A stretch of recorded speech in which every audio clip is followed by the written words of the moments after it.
President Putin's war in Ukraine has presented us with a new strategic reality. Today, the Ukrainian Chief of Defense, Lieutenant General Zaluzhny, provided the Allied Chiefs of Defense with an update on the situation in his country. We commended Ukraine for the willingness across all generations to fight for freedom.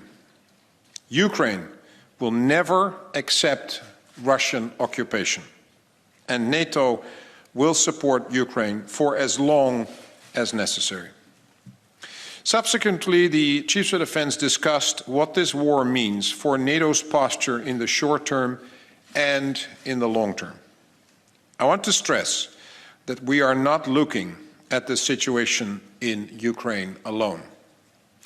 Together with Finland and Sweden and our Asia-Pacific partners Australia, Japan, New Zealand and the Republic of South Korea, the Allied Chiefs of Defense discussed how we can best assess all global security developments that affect our alliance. With perhaps a delay in the accession negotiations and possibly even the accession of Finland and Sweden, on the military side, what preparations do you perhaps need to adjust if these two countries are not going to be coming into under NATO's command? Do you feel need to be adjusted? Not that you will have to as NATO, need to be adjusted to make sure that these potential allies will be safe before Article 5 applies to them? Do you see any dangers for them in Turkey continuing to block accession negotiations? Thank you. I'll just go ahead and take the first part. I think what we all want the most is for diplomacy to come to the forefront.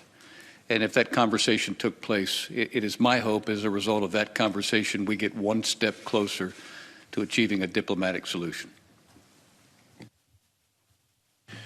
With regard to Finland and Sweden, I mean, their accession request is just in. And there's a normal process where the nations are looking at that request, and then there's a sequence of things that need to be done.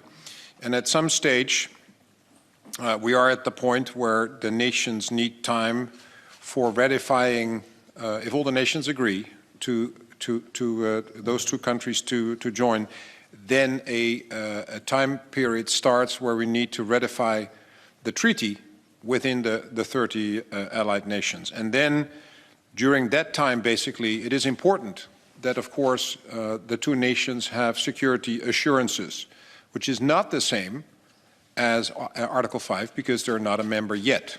And as we all know, there's a number of nations or groups of nations that have basically already talked and agreed to assist Finland and Sweden and to provide them with that assurance.